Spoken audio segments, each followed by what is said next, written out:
अस्सलामु अलैकुम वरहमतुल्लाहि वबरकातुहू। अज़ीज़ तलबा, जैसा कि आपको मालूम है कि हमने ऑनलाइन क्लासेस का इजरा यानी वीडियो लेक्चर बना कर बच्चों के लिए जो है ना वो सेंड कर रहे हैं। तो कुछ स्टूडेंट्स को मुझे कॉल आई है और उन्होंने कहा कि सर थर्मोडायनामिक्स के हवाले से थोड़ा सा डिस्कस कर दें। थर्मोडायनामिक्स के अंदर हमारे काफ़ी सारे प्रॉब्लम्स हैं, उसमें न्यूमेरिकल भी प्रॉब्लम है और थ्योरेटिकल भी कुछ प्रॉब्लम्स हैं। तो मैं आज जो है थर्मोडायनामिक्स के बारे में थोड़ा सा आपको ओवरव्यू दूंगा, लेकिन कोशिश आप करें कि आप मुझे साथ साथ हिंट्स कमेंट्स करते रहें और बताते रहें कि सर ये ठीक है, आप नेक्स्ट क्या भेजना है वो बताते रहें, क्योंकि थर्मोडायनामिक्स एक बहुत वसी मज़मून है तो सबको कवर करना मेरे लिए भी मुश्किल होगा। तो आप सिलेक्टेड टॉपिक जो है वो डिस्कस करने हैं, जो वो आप मुझे सेंड करते रहेंगे तो इंशाल्लाह मैं आपको साथ साथ जो है वो बताता रहूँगा। तो अभी आज जो हमारा टॉपिक है वो ये है कि हम थर्मोडायनामिक्स का इंट्रोडक्शन और उसमें जो थर्मोडायनामिक्स का जो एप्लीकेशन है वो हम डिस्कस करना चाहते हैं। तो जी स्टूडेंट, सबसे पहले ये है कि हम इंट्रोडक्शन टू थर्मोडायनामिक्स यानी इंट्रोडक्शन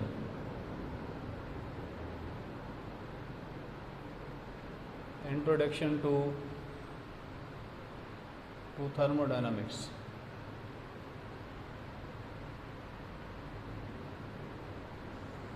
जी स्टूडेंट्स, थर्मोडायनामिक्स क्या होती है आज हम ये थोड़ा सा आपको बताना चाहते हैं कि थर्मोडायनामिक्स का तारुफ क्या है।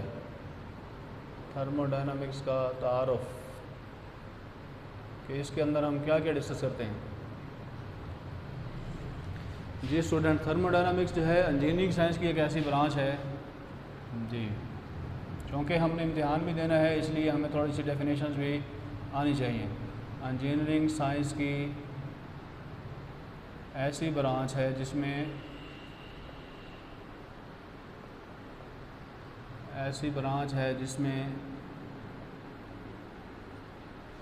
गैसेस यानी गैसों और बुखारात से हासिल होने वाली एनर्जी का मुताला किया जाता है।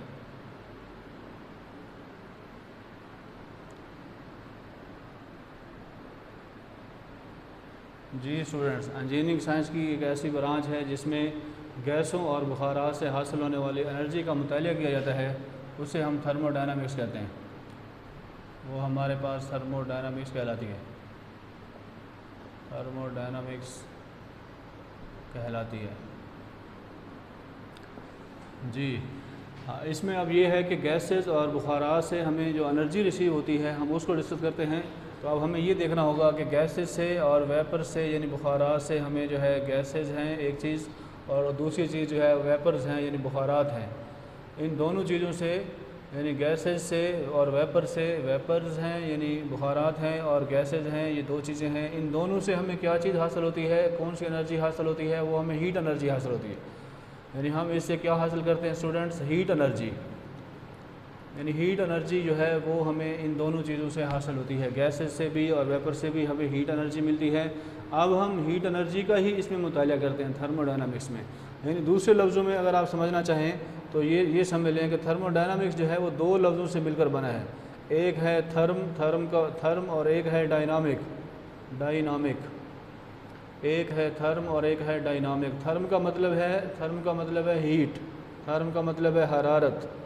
हाँ जी, थर्म का मतलब है हीट, मतलब हरारत, और डायनामिक का मतलब है हरकत करना, हरकत देना। यानी हरकत देना मतलब ये है कि हरारत के ज़रिए किसी चीज़ को मूव करवाना, हरकत देना, ये थर्मोडायनामिक्स का मुताला है। तो हम इन दोनों से जो हमें एनर्जी मिलती है वो हीट एनर्जी है। अब हीट एनर्जी हमारा कानून है एनर्जी का not be created not destroyed. ना हम पैदा कर सकते हैं ना फना कर सकते हैं, बल्कि उसको एक फॉर्म से दूसरी फॉर्म में तब्दील कर सकते हैं। हमारे पास ऐसी डिवाइस होनी चाहिए जो इस हीट एनर्जी को यानी वो कन्वर्ट करे, तो वो हमारे पास है हीट इंजन। इसलिए हमारा इसके साथ जो टॉपिक, जो नेक्स्ट टॉपिक है वो हीट इंजन का टॉपिक है जी, हीट इंजन। जी स्टूडेंट्स, हीट इंजन क्या होता है, यानी ऐसी डिवाइस है, heat engine is a device, ऐसी डिवाइस ऐसा आला है, ऐसी डिवाइस है जो कि हीट एनर्जी को यानी हरारती तवानाई को, हीट एनर्जी को कन्वर्ट करती है, तब्दील करती है हीट एनर्जी को मैकेनिकल एनर्जी में।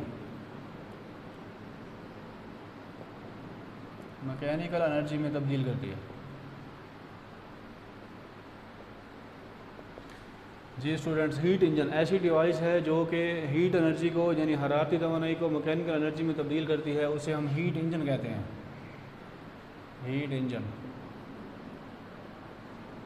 ऐसी डिवाइस जो हीट एनर्जी को मैकेनिकल एनर्जी में तब्दील करे उसे हीट इंजन कहते हैं। हीट इंजन कहते हैं। अब हीट इंजन एक ऐसी डिवाइस है जो कन्वर्ट करती है। अब इसकी दो अक़साम हैं। इसकी जो है हीट इंजन की दो अक़साम हैं। इसकी दो अक़साम हैं। नंबर एक जो है वो हमारे पास है एक्सटर्नल कम्बस्शन इंजन, यानी first one is external combustion. External combustion engine, external combustion engine एक हमारे पास इसकी ये किस्म है, और साथ ही हमारे पास एक किस्म है internal combustion engine. Internal combustion engine. जी स्टूडेंट्स, अब हम इनको डिस्कस करना चाहेंगे कि एक्सटर्नल कम्बस्शन इंजन क्या होता है, इंटरनल क्या होता है। एक्सटर्नल कम्बस्शन इंजन ऐसा इंजन है जिसमें जलने का अमल सिलेंडर के अंदर होता है। जी, external combustion engine. External combustion engine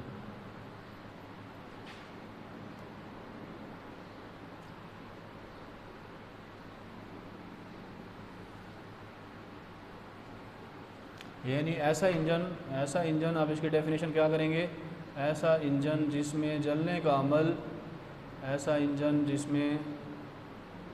जिसमें फ्यूल के जलने का अमल, यानी जो हम वर्किंग सब्सटेंस यानी फ्यूल जो डाल रहे हैं उसका जो ऐसा इंजन जिसमें फ्यूल के जलने का अमल जो है, फ्यूल के जलने का अमल सिलेंडर के बाहर वाक़ हो, सिलेंडर के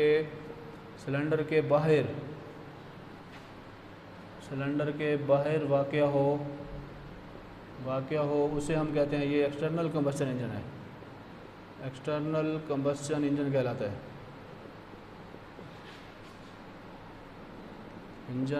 है।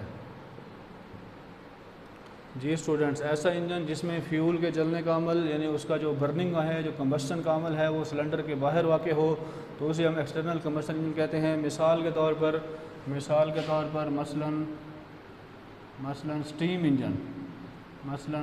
इंजन, यानी स्टीम इंजन का जो काम है वो हमारे पास एक्सटर्नल कम्बस्शन इंजन का काम है, स्टीम इंजन।